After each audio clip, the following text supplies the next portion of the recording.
inducido por el medicamento sería hipertermia. La hipertermia, altamente puede ser hipertermia, porque probablemente va a alterar el centro de la regulación, Enrique. Bueno, vamos a comenzar con el tema de disnea.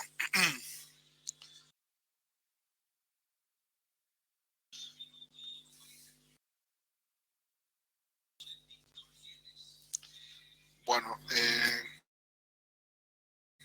están conectados 66, 67 están conectados.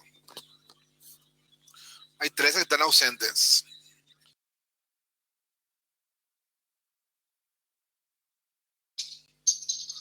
Bueno, vamos a hablar ahora de... hola, hola.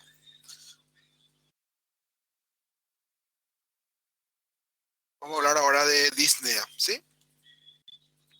Bueno, vamos a hablar de disnea, que digamos es un elemento muy importante en la semiología, causa muy frecuente de consulta.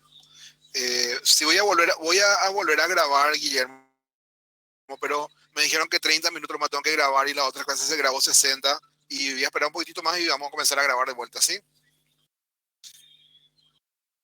No es que yo no quiera grabar, pero voy a volver a grabar en un ratito. Entonces vamos a hablar de esta parte de la introducción, nomás no voy a grabar. Entonces la DINA es un elemento frecuente de consulta, ¿verdad? Y el gran problema que solemos tener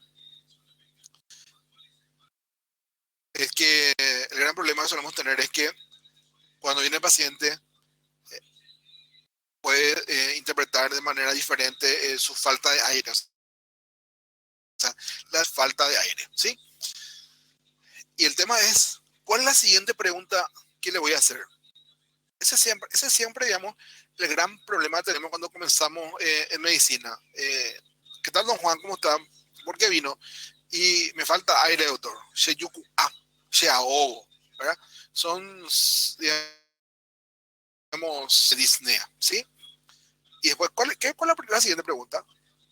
Y ahí sí nosotros le dejamos al paciente que nos cuente qué más sentís. ¿Para qué? Para poder guiarnos si esa falta de aire es de origen cardiovascular, si esa falta de aire es de origen respiratorio, si esa falta de aire es de origen psicogénico o otro tipo de falta de aire. Por supuesto que, digamos, uno con el correr del tiempo va a poder interpretar mejor esa falta de aire, sobre todo para poder tomar decisiones rápidas. Porque si, por ejemplo, hace un neumotórax porque tiene una bulla congénita, hay que colocarle un tubo de drenaje velozmente. Entonces, eh, tenemos que saber de origen respiratorio, ¿verdad? O si es una disnea asociada a un edema agudo pulmón, porque es un hipertenso no controlado y su presión se fue a 240, 120, tengo que bajarle rápidamente la presión para que mejore la disnea, ¿verdad? Entonces, ven cómo, digamos, de acuerdo a qué origen tiene la disnea, yo puedo tomar determinadas conductas en un paciente, ¿verdad? Mi compañero de estudio, que, que era un personaje que es hoy día es jefe de la terapia intensiva en un sanatorio muy importante, él, por ejemplo, tenía bullas y cuando estudiamos semiología médica, estudiamos de noche. Nuestro horario de lectura era de las 8 de la noche hasta las 7 de la mañana, porque él tenía la teoría de que de madrugada podía estudiar mejor. Y en una ocasión hizo un neumotórax en plena madrugada. Por suerte vivíamos a 2 cuadras del hospital escuela y bueno, llegamos caminando porque no teníamos plata para llevar en ambulancia, ni taxi, ni auto. Y bueno, se le colocó su tubo de drenaje como corresponde, ¿verdad? Y él, bueno, tenía bulla, entonces le tenía el antecedente de la bulla, ¿verdad? Entonces era más fácil saber que la digna que hizo era por eso, ¿verdad? Él leía fuerte y ya le reventaba una bullita. Entonces, bueno, vamos a hablar un poco de disnea. Como dijimos recién, vamos a comenzar a grabar de vuelta. Dijimos que viene del origen griego dis, más noia, que significa respiración difícil, o sea, falta de aire. Esto es otro punto importante, es una sensación subjetiva. Muchas veces el paciente tiene una frecuencia respiratoria de 12 y dice, doctor, ¿y por qué? Porque él se siente que le falta aire. ¿verdad? Como dice ahí, es reconocer que la respiración es desagradable. Porque ustedes están ahora viendo el PDF y respiran normal, ni se dan cuenta que están respirando, ¿verdad? O alguien de ustedes se da cuenta de estar respirando. Ninguno, ni Rosana, ni Ruth, ni Selva, seguro que se dan cuenta de estar respirando. Eh, y si yo me doy cuenta que estoy respirando, si me doy cuenta que estoy respirando, ya es el primer signo de alarma. ¿Cómo me voy a dar cuenta que estoy respirando? ¿Verdad? No me tengo que dar cuenta. Igual que mi latido del corazón, yo tampoco no me doy cuenta que late mi corazón. ¿Verdad? No, no me tengo por qué dar cuenta. Ahora, cuando yo me doy cuenta que late mi corazón o muy alto, muy acelerado, eso se llama palpitación. ¿Verdad? Entonces, es el síntoma que más llama la atención, dice, en el aparato respiratorio. Probablemente sí. ¿Verdad? Entonces, si yo, doctor, me falta aire, no puedo respirar, me canso, me imposibilita hacer un montón de elementos. ¿Y cuáles son los factores que actúan? Fíjense, todas estas listas son los factores que actúan en la respiración. Y cualquiera de estos elementos, 1, 2, 3, 4, 5, 6, 7 elementos, pueden alterarse y me pueden a mí dar dificultad respiratoria. Cualquiera de estos elementos, desde el punto de vista fisiológico anatómico, ¿verdad? O inclusive de trastorno de la presión intrapleural y intrapulmonar, a mí me pueden producir dificultad para respirar. Fíjense los componentes que vamos a tener en la regulación de la respiración y comenzamos a nivel de la protuberancia donde tenemos el centro neumotáxico, ¿verdad? Neumotáxico, un poco más abajo el centro anéutico, el grupo de la respiración dorsal y ventral, ¿verdad? Toda la médula oblonga donde vemos las vías eferentes que van a nivel intercostal, a nivel intermuscular, ¿verdad? A nivel de diafragma para poder estimular para que el paciente pueda respirar o no pueda respirar. O sea, es tan compleja la respiración y por eso que un paciente que tiene un accidente cerebrovascular a nivel de la protuberancia o tuvo un traumatismo deja de respirar, puede ser un paro respiratorio, ¿verdad? En cualquier punto de esto de la economía puede tener un componente o una alteración. También, no solamente no solamente yo puedo tener un trastorno, sino también puedo tener un trastorno de la regulación, que va a depender si baja la presión de oxígeno, ¿sí? O si sube la presión de CO2. Hoy día con el tema del COVID, ustedes habrán visto que los pacientes que bajan su presión de oxígeno, ¿verdad? Son los pacientes que tienen peor pronóstico y una de las causas más frecuentes de consulta es hoy día la disnea, la falta de aire en la parte ambulatoria, y eso da fundamentalmente por disminución de la presión de oxígeno. Entonces es otro elemento que puedo tener.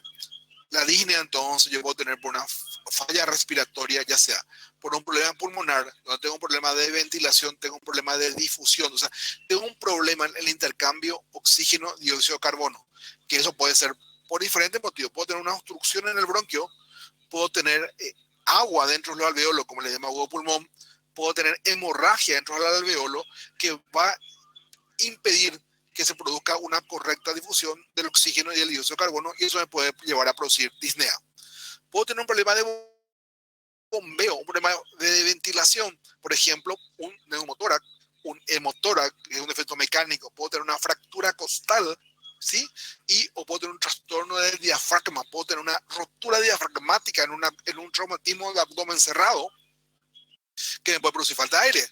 O puedo tener un accidente cerebrovascular a nivel de la protuberancia, o puedo tener un accidente vascular con una hemorragia importante que me produce una hernia cerebral que me produce una depresión del sistema nervioso central y también me puede producir falta de aire. O puedo tener un tumor cerebral que me produce un aumento de la presión intracraneana y eso produce una protrusión y me produce una depresión a nivel del sistema nervioso central. O sea, por eso que la disnea es demasiado importante y es un elemento interesante en la evaluación. Uno de los mecanismos que podemos ver es una falla en la caja torácica.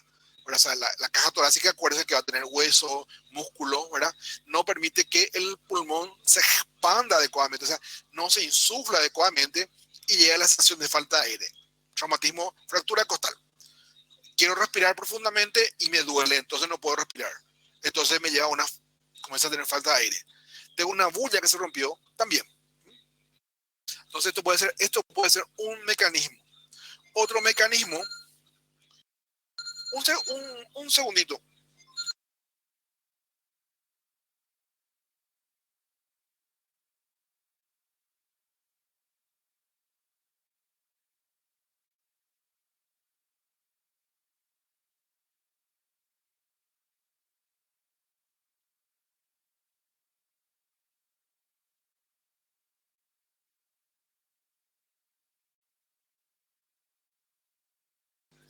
Hola, perdón, tuve una llamada nomás de urgencia en mi casa.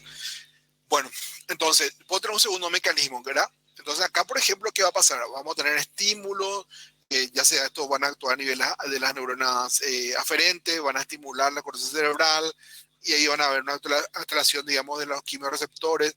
Yo puedo tener un aumento del ion de hidrógeno y bueno, puede ser una actividad física. No estoy acostumbrado a correr 5 kilómetros y viene alguien y me dice, profe, vamos a salir a correr.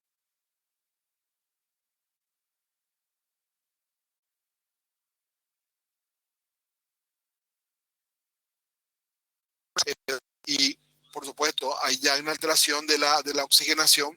Bueno, estoy acostumbrado a hacer DINA, no va a ser una, pero sí va a ser una DINA por falta de acostumbramiento a hacer actividad física. O sea, también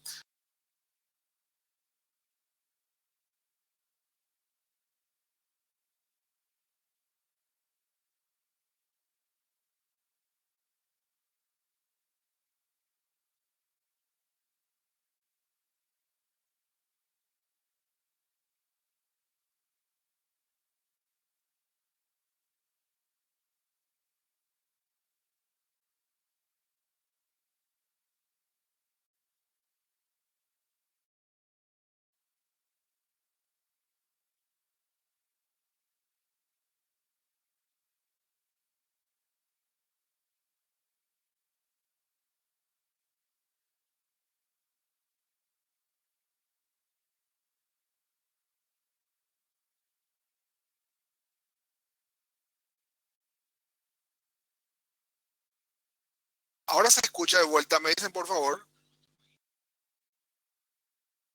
Ok, se cortó, se cortó. Ok, súper, súper, ya, gracias, gracias.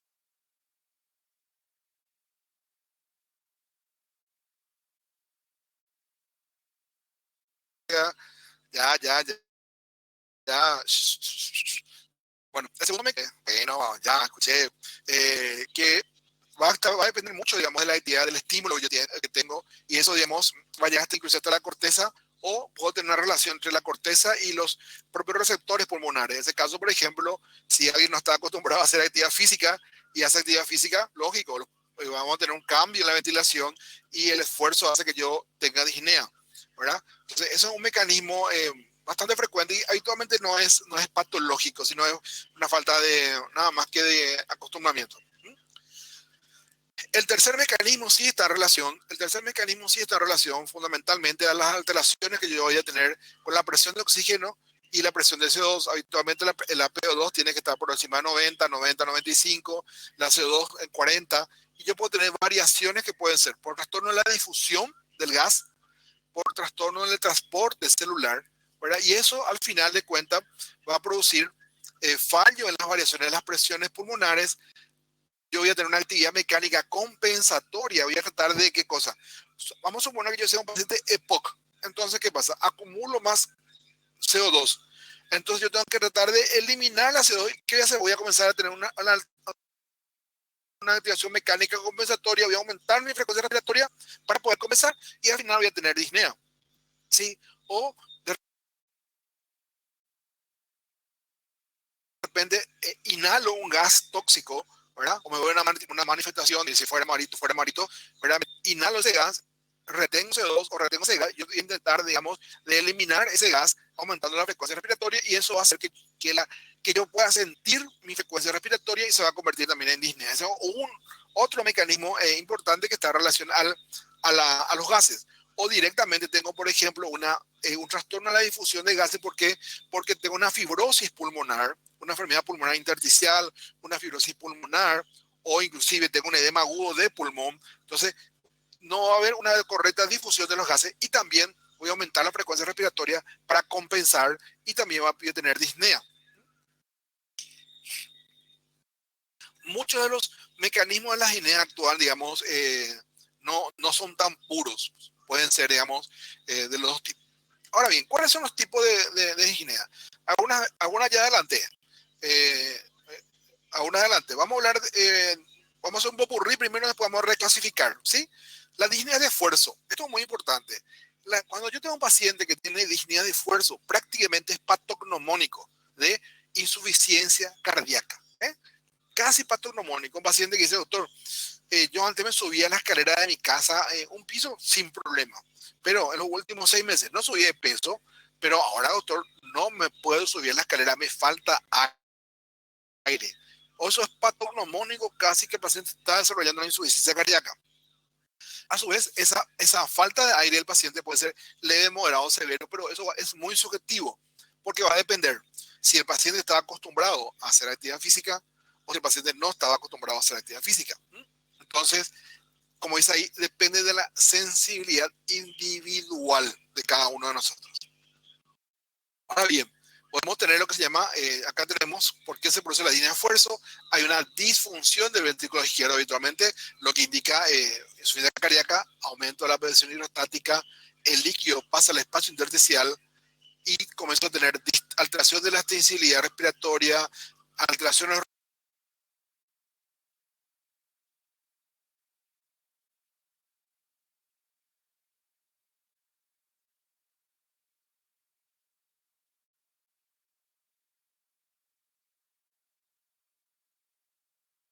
receptores.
Hola, hola, hola, volvió el audio. Sí, lo que pasa es que mi Wi-Fi se conectó a una red diferente, saltó de una red a otra red, ahí se desconectó, nada más que por eso. Cuando hace ese salto, se va el audio. No dije nada nuevo, ¿eh? Nos quedamos ahí. Entonces, explicar el tema de la disnea de esfuerzo que suele aparecer en estos pacientes. Bueno, vamos a continuar. El otro mecanismo es lo que se llama la ortopnea. La ortopnea es cuando el paciente adopta la cama, o sea, en la cama o en su decúbito, también se le llama decúbito la posición, usa almohada, ¿verdad? Entonces la ortopnea es la disnea que aparece cuando el paciente está en decúbito, o sea, cuando la disnea aparece con el paciente acostado. Indica también un grado de falla cardíaca. Una de las cosas que solemos preguntarle al paciente es cuántas almohadas utilizas a la noche. Y doctor, yo antes dormía con una almohada y ahora uso 3, 4 almohadas. Hasta la almohada de mi hijo me voy a sacarle, ¿verdad? Entonces, muy importante. El número de almohadas indica la intensidad de la ortopnea y también indica falla cardíaca como principal. Puede también ser las otras causas, pero eh, falla cardíaca es un punto clave. Entonces, preguntando cuántas almohadas usa es importante. ¿Qué es lo que ocurre acá? El paciente usa una posición de cúbito, cambia la posición, hay una alteración de la fuerza de gravedad, aumenta la presión pulmonar capilar, disminuye el cierre de volumen capilar y eso que hace que baje la capacidad vital del paciente, ¿verdad? Al ponerse sentado, eleva el diafragma y de esa manera mejora la capacidad pulmonar. De esta manera, la ortopnea también indica falla cardíaca.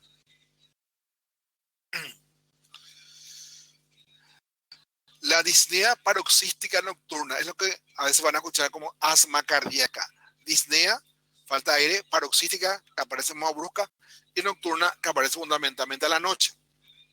Fundamentalmente también en falla cardíaca, porque hay una falla brusca del corazón, ¿verdad? Y también se asocia mucho a enfermedad aórtica o a hipertensión arterial. El paciente se acuesta a dormir y de forma brusca se levanta porque le falta aire. También clásico. Acá, ¿qué es lo que ocurre? Hay estímulos, se agrava la congestión pulmonar, hay un aumento del volumen sanguíneo hacia el corazón, la presión capilar sobrepasa la presión oncótica del plasma, hay edema en el pulmón y la falta de ahogo. ¿Verdad? El paciente tiene, inclusive, se le hinchan las venas del cuello, eh, hay sibilancia porque se estrechan los bronquios, porque se llena de líquido el intersticio y el paciente tiene tos y tiene sibilancia, por eso se le conoce como asma cardíaca. También es un signo de insuficiencia cardíaca, o sea, tener disnea, tener optonea o disnea paroxística nocturna está indicando en cierta manera insuficiencia cardíaca. Puede ser también un problema respiratorio, pero básicamente estamos hablando de insuficiencia cardíaca.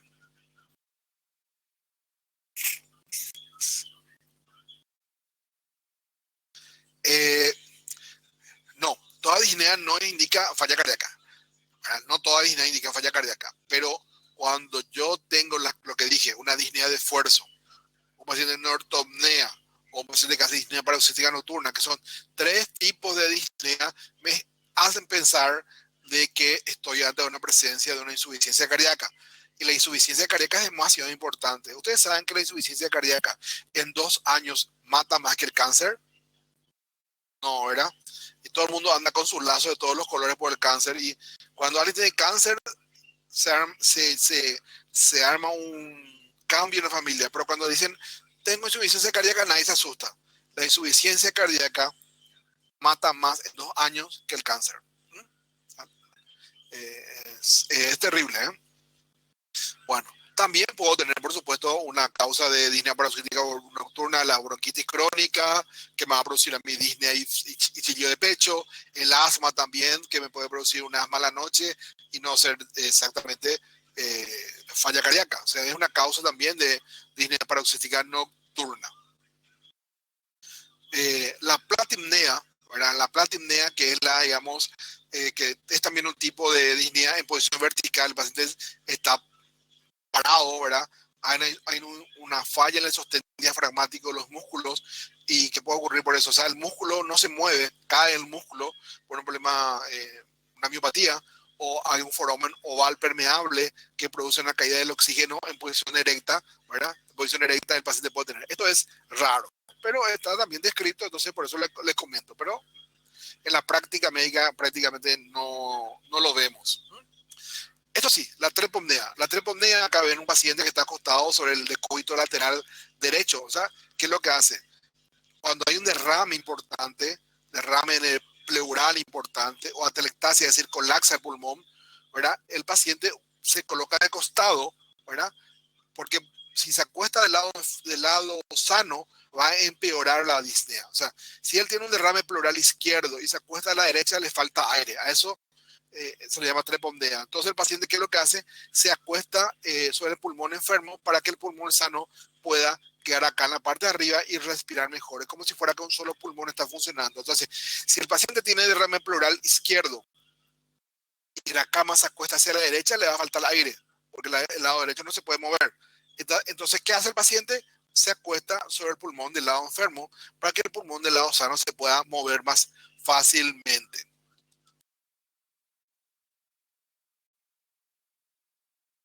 ¿Cuáles son las causas de disnea? Ya dijimos, cardíaca, respiratoria, psicógena y acidosis metabólica, que son otras causas de falla cardíaca. Entonces, esto tiene que rápidamente, mentalmente acordarse. ¿Cuáles son las causas de disnea? Respiratoria, cardiovascular, psicógena o metabólica. ¿Ok? La de origen cardíaco. Ya vimos algunas cosas, ya vimos la origen cardíaco, indica básicamente falla cardíaca, puede aparecer en esfuerzo o puede aparecer en reposo. Si aparece en reposo, está indicando la severidad de la insuficiencia cardíaca. Es decir, si yo estoy sentado y me falta aire, está indicando de que está más severo, ¿verdad? Otros hallazgos que yo puedo encontrar son una ingurgitación de los vasos pulmonares, edema pulmonar, y las culto y voy a encontrar lo que se llama estertores o crepitantes, ¿verdad? Fundamentalmente en los pulmones. Vamos a escuchar ruidos anómalos en los pulmones, ¿sí? Son hallazgos que yo puedo encontrar. Ustedes como todavía no van a tocar pacientes, imagínense, pero vamos a pasar después aunque otro video cómo se oculta, ¿verdad? El gasto cardíaco, esa falla de origen respiratorio puede ser por tres motivos. Puede ser con gasto cardíaco disminuido, puede ser con gasto cardíaco normal o puede ser con gasto cardíaco aumentado. Repito, la disnea de origen cardiovascular puede ser con gasto cardíaco disminuido, con gasto cardíaco normal o con gasto cardíaco aumentado. ¿Ah? Con gasto cardíaco reducido, fíjense, yo puedo tener una falla del ventrículo izquierdo. En ese caso va a ser una falla anterorada, va a caer el gasto cardíaco, va a producir acidosis en los tejidos y eso va a estimular el grupo respiratorio dorsal, voy a aumentar el esfuerzo respiratorio y voy a tener disnea. Es el mecanismo por el cual la insuficiencia cardíaca izquierda, la insuficiencia cardíaca clásica va a desarrollar disnea. O puedo tener un problema izquierdo, pero con impacto retrógrado, puedo tener una aurícula izquierda agrandada, va a aumentar la presión en la aurícula izquierda, va a aumentar las presiones pulmonares, voy a tener trastorno a nivel pulmonar, voy a cambiar la distensibilidad del pulmón, eso va a actuar a los receptores J pulmonares y por vía vagal estimular el grupo respiratorio dorsal, aumenta el esfuerzo respiratorio y tengo disnea. Digamos, es cuando yo tengo el gasto cardíaco disminuido. El gasto cardíaco disminuido se puede objetivizar por medio de la ecocardio, cuando la fracción de eyección está disminuida. Habitualmente hablamos de fracción de eyección disminuida cuando está por debajo del 40%. La fracción de eyección normal es de 55% más menos 5. Cuando está por debajo de 50, en teoría es normal todavía, pero ya estamos hablando que hay una tendencia a estar bajo. Cuando está por debajo de 40, está mucho más que disminuido. ¿Ok? Esa es la manera de objetivizar la falla ventricular izquierda al lado de la cabecera del paciente.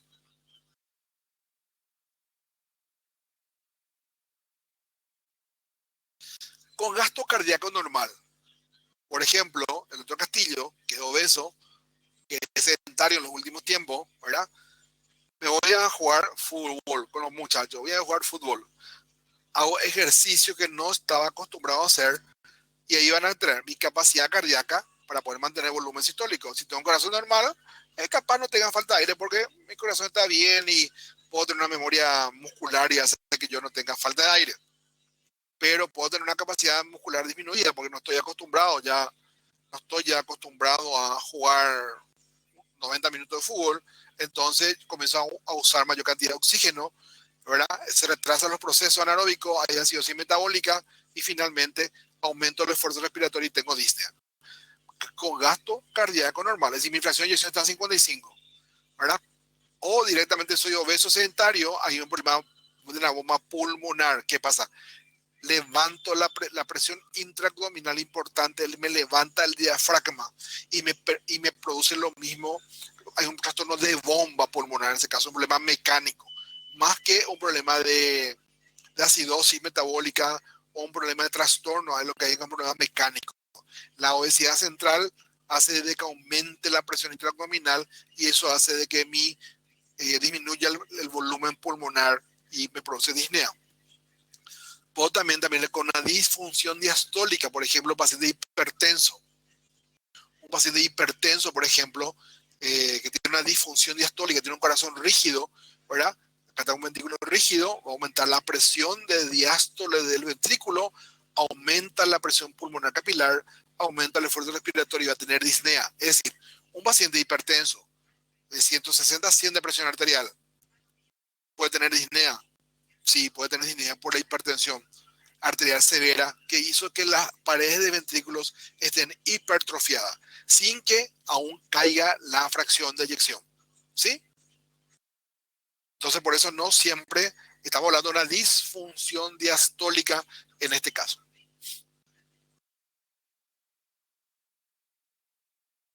Con gasto cardíaco elevado, acá yo puedo tener fundamentalmente disnea asociada al ejercicio, anemia.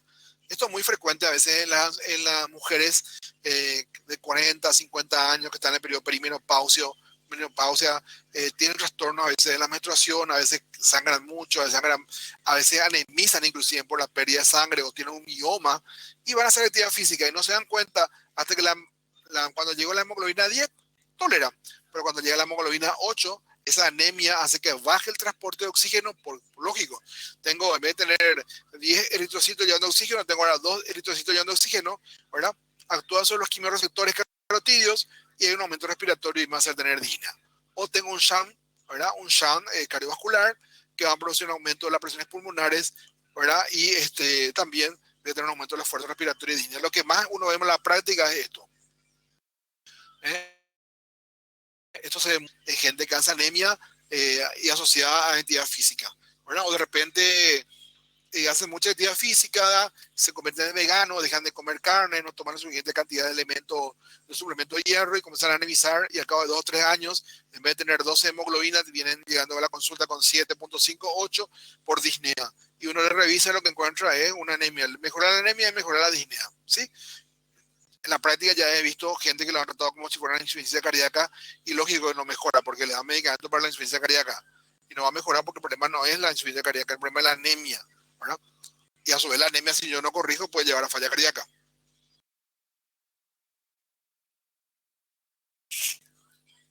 ¿Cómo se puede presentar la disnea cardiovascular? Como ya dijimos, como una disnea de esfuerzo, como ortornea o como inclusive una disnea permanente con disnea paroxística nocturna. Son formas que se pueden llegar a presentar, formas de presentación de la disnea de origen cardiovascular, ¿verdad? En la más cardíaca que ya dijimos, que es la disnea nocturna, ¿verdad? El paciente hace una falla brusca del ventrículo izquierdo, aparece a la noche, edema agudo pulmón, y el paciente se despierta aire, comienza a utilizar todos los músculos respiratorios, aumenta la frecuencia cardíaca, aumenta la frecuencia respiratoria, le ausculta el corazón, encuentra el ruido cardíaco con ritmo de galope, ¿verdad? Inclusive puedo escuchar rales pulmonares, stertores pulmonares.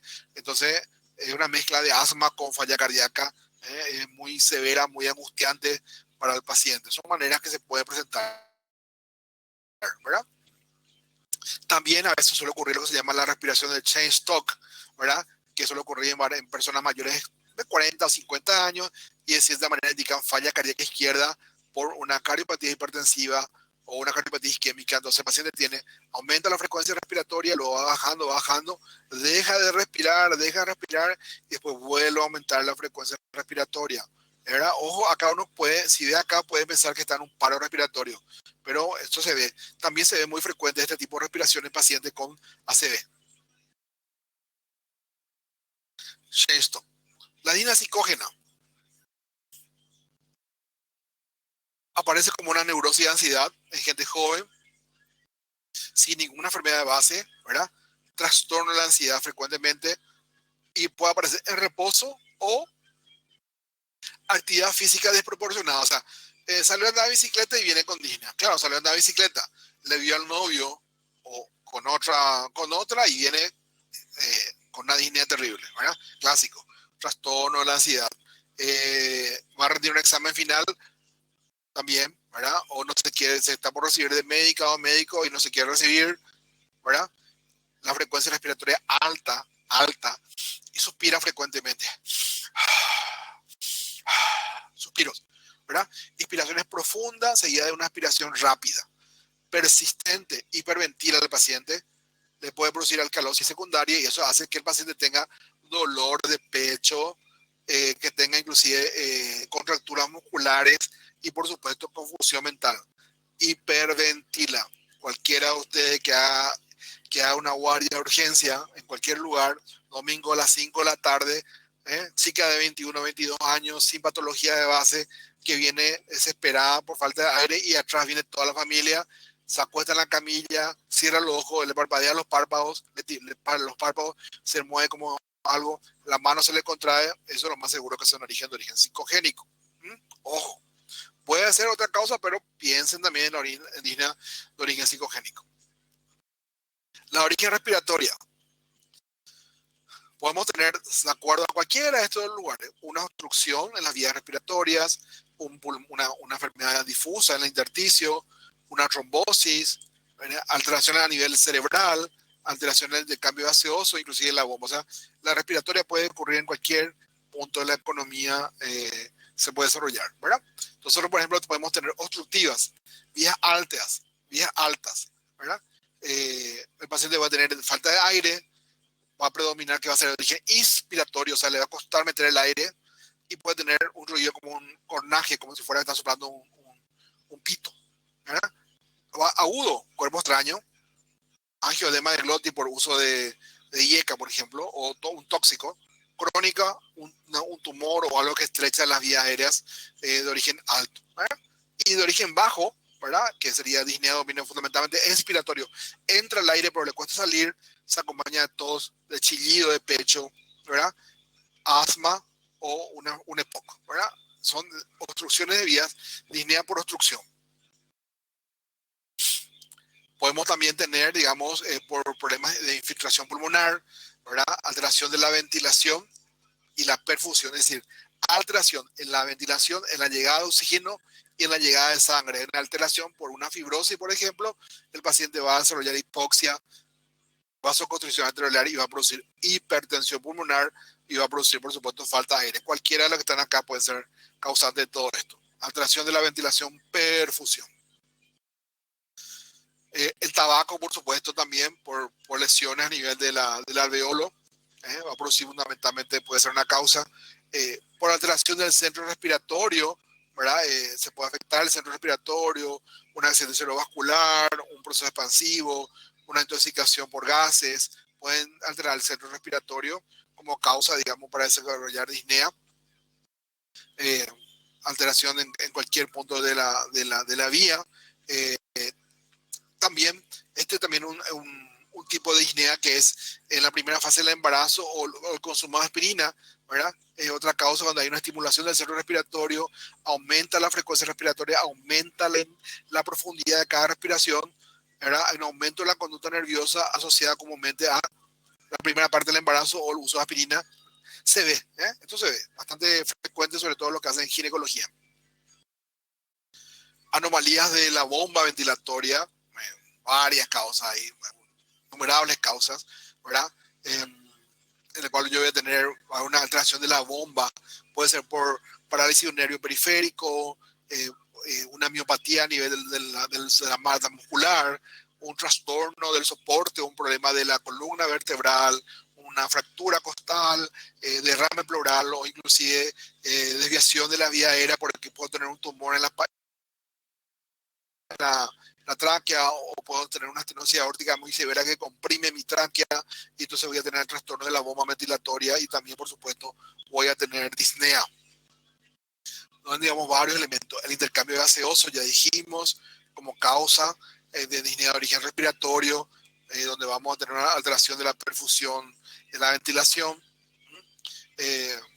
Vamos a tener un montón de elementos ahí, ya sea retención de CO2 o aumento de la CO2, la hipercapnia, ¿verdad? Que cuando la PO2 sube por encima de 45 o cuando baja por debajo de 35, que es hipocapnia, que también uno lo puede ver en una patología, un EPOC, por ejemplo, ¿verdad?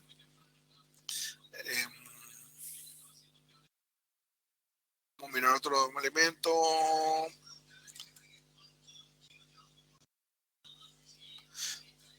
Los elementos semiológicos. Dos cositas. Con respecto a la acidosis metabólica, por ejemplo, un paciente con un problema renal, una insuficiencia renal crónica tiene una acidosis metabólica y esa acidosis metabólica le puede producir disnea. Un paciente con una hiperglicemia severa que hace una cetoacidosis metabólica también, porque la acidosis metabólica es la que va a actuar sobre el centro respiratorio, aumentando posteriormente el trabajo respiratorio. Son las dos causas más frecuentes de disnea de origen metabólico: insuficiencia respiratoria, insuficiencia renal crónica y cetoacidosis diabética. Bueno, tengo que preguntar desde cuándo la disnea. Y me dice, doctor, yo tengo disnea de los 10 años porque soy asmático. Disnea de origen crónica. Doctor, yo hace 2 años me hice un infarto de miocardio y venía bien, pero hace 2 días comencé a tener disnea de origen brusco. Probablemente el infarto de miocardio con el tiempo le produjo una insuficiencia cardíaca. Doctor, yo soy asmático controlado, pero justo salí a correr un día frío a una disnea de origen agudo. Sí, doctor, yo fumé de los 18 años y ahora tengo 70 y mi pulmón está destruido, un EPOC, disnea crónica, ¿verdad? Antecedentes personales del paciente. fuma, no fuma, cavó pozo, no cavó pozo, trabaja con gases, no trabaja con gases, trabaja en una estación de servicio. Yo tengo muchos pacientes que eran expendedores de combustible en la estación de servicio y el gas que expiden, digamos, los combustibles producen daño. Doctor, yo aparte de tener falta de aire, pierdo sangre por el pulmón, hemoptisis, puede ser una tuberculosis, puede ser un tromboembolismo pulmonar. Doctor, yo tengo falta de aire, aparte tengo tos, catarro, neumonía, tengo dolor de punta de costado, yo tengo mucha falta de aire, pero tengo muchas palpitaciones, puede ser una arritmia. Luego clasificar, por supuesto, la disnea de origen respiratorio, cardiovascular o no, hacer un examen físico, cardiovascular y respiratorio, y después ver qué grado de disnea tiene el paciente y bueno, y después continuar con algún estudio que yo le puedo hacer para poder determinar de ver. Bueno, entonces ya hicimos un repaso así de forma de inicio, cuánto tiempo duró la falta de aire, qué estaba haciendo, ¿verdad? Estaba haciendo pesa, Carlos Castillo haciendo pesa, pero justo se me ocurrió usar anabólicos que me favorecen una trombosis y puedo hacer un edema de pulmón, o sea, puedo hacer una enfermedad pulmonar por el consumo de hormonas no adecuadas. O ¿cuál es mi problema respiratorio? ¿Más es inspiratorio o es expiratorio? Si es expiratorio, habitualmente es una obstrucción de vías aéreas bajas. Si es inspiratorio, una obstrucción de vías aéreas altas, ¿verdad? ¿Cuántas veces a la semana tengo falta de aire? ¿O cuántas veces al mes tengo falta de aire? ¿Verdad? Los factores que me desencadenan, una neumotora, como dije anteriormente, puede ser una bulla, puede ser un derrame pleural, puede ser una disnea psicogénica, de forma brusca, en pleno examen final, usted copiando, yo abro la puerta y alguna le pillo, va a tener falta de aire. O sea, son varios los elementos que tengo que evaluar siempre en cada uno de ellos. Ya dijimos esto del ejercicio, ¿verdad? Disnea psicogénica, mucha disnea con poca actividad física, por ejemplo. ¿Qué puede empeorar? Me puede empeorar que salga a correr, me puede empeorar que mi disnea vistiéndome. Oh, tengo falta de aire cuando me cambio de ropa. Me está hablando de la gravedad de la insuficiencia cardíaca. Ay, tengo falta de aire después de ponerme a un cambio de tiempo o cuando subo la escalera, ¿eh? O empeora cuando tengo tos. Son elementos que pueden empeorar mi falta de aire y llevar a un diagnóstico. Uso broncodilatadores, mejora con sildenafil. Yo tomo sildenafil, doctor, por difusión eréctil, pero mejora mi falta de aire, me está indicando falla cardíaca, mejora cuando me siento o cuando me paro, me indica también que probablemente mi problema de disnea sea de origen cardiovascular, me siento al borde de la cama, mejora, mi falta de aire se acompaña de chillido de pecho, asma, la falta de aire se acompaña de todo catarro, neumonía o tuberculosis, se acompaña muchas sangrados de sangre, puede ser un cáncer de pulmón, se acompaña de dolor de tórax, un infarto de miocardio, ¿verdad? Son, digamos, síntomas que le pueden acompañar a mi falta de aire. Puedo tener también ronquera, puede ser un edema de glotis, puedo tener cianosis, ¿verdad? O sea, son elementos que voy a ir completando y a medida que voy haciendo un montón de patología. Voy a saber, trabajo en una mina, me pongo a los animales, a ácaros, y ahí se desencadena mi cuadro de disnea, ¿verdad? Me encanta tener animales, pero falta de aire, ¿verdad? Son factores ambientales que pueden actuar para que yo desencadene o empeore mi falta de aire.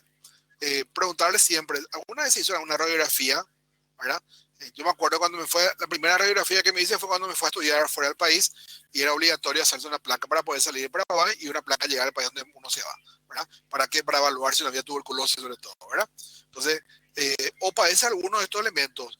Usted tuvo tuberculosis, no tuvo tuberculosis, operó una vez el tórax, tiene hipertensión, alguna vez le irradiaron el tórax por un cáncer, etcétera, etcétera, o alguna vez hizo una flebitis para evaluar la posibilidad de un TEP, por ejemplo.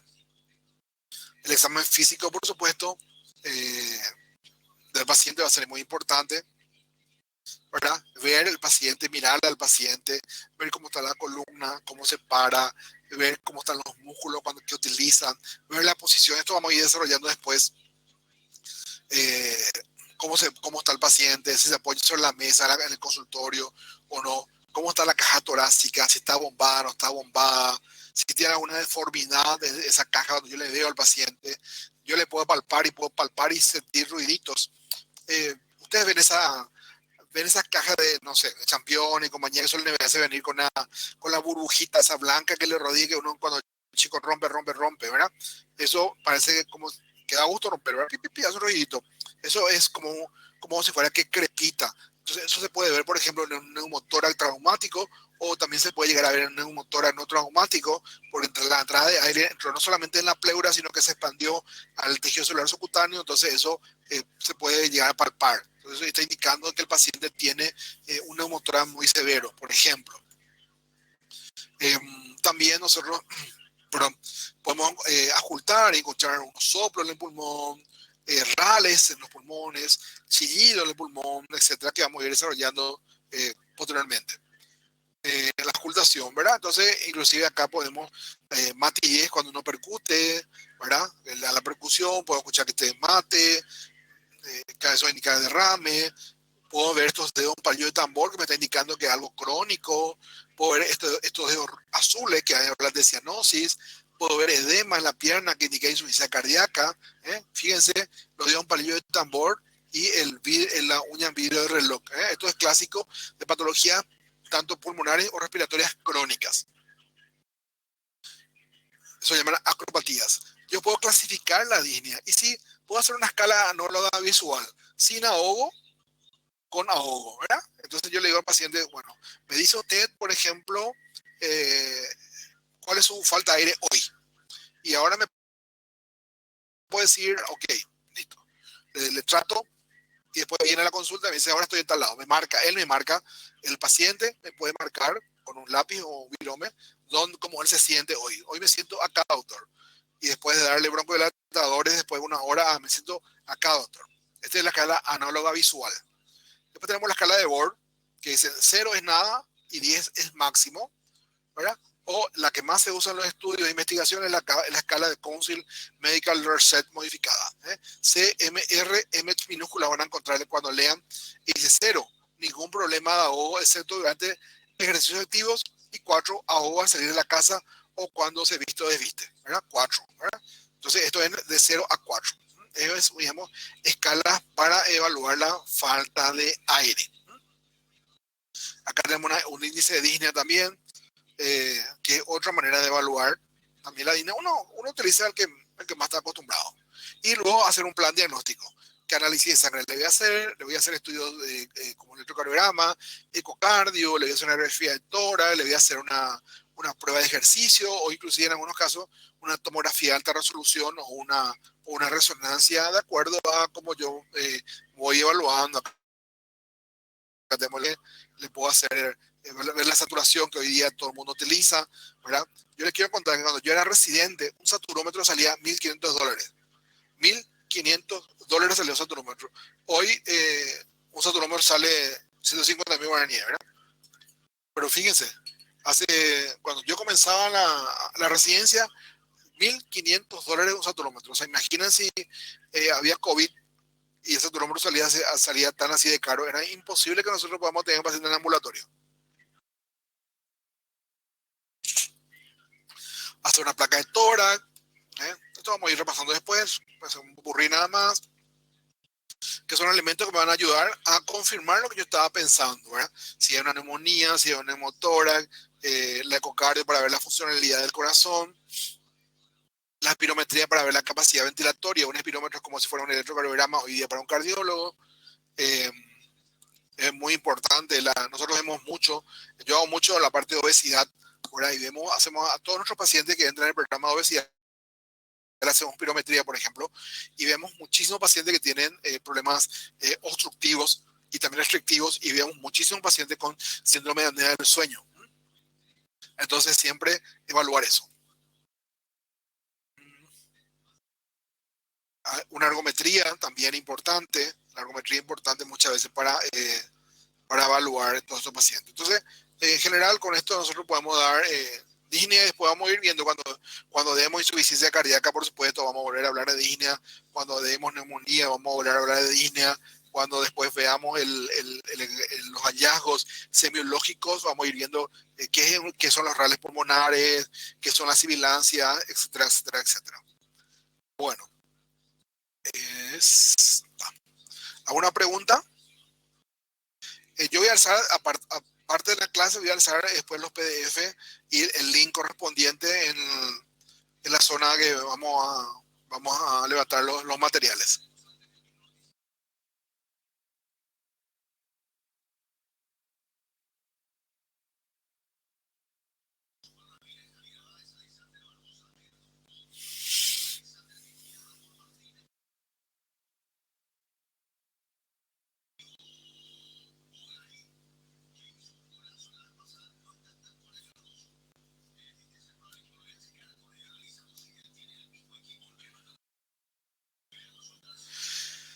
Enrique me pregunta, hipertrofia muscular sin acompañamiento de ejercicios aeróbicos. Hipertrofia muscular cardíaca, Enrique, no entiendo bien tu pregunta. ¿A qué te referís la hipertrofia muscular? Si es una hipertrofia muscular o es una hipertrofia del ventrículo izquierdo, puedes ser un poquito más claro, yo te voy a tratar de responder. Hipertrofia muscular general. Eh, bueno, si hay una hipertrofia, no hay algo, o sea, la hipertrofia muscular no va a ocurrir si no hay actividad física, Enrique. O sea, tener una hipertrofia muscular de por sí no va a ocurrir. Sí o sí va a haber, lo que uno puede tener, tener digamos, un cuerpo diferente a otro. Si uno es delgado, tiene mayor masa muscular, pero no una hipertrofia en sí.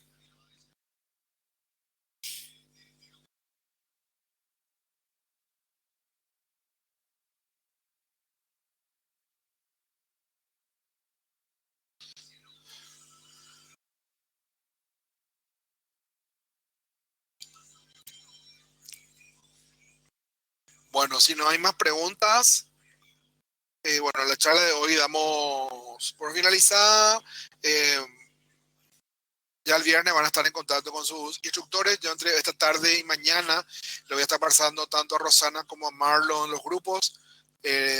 Voy a estar levantando seguramente hoy o mañana el PDF de la clase, de las clases, y seguramente algunas 4 o 5 preguntas para que me responda el viernes para tener una evaluación de proceso. Eh,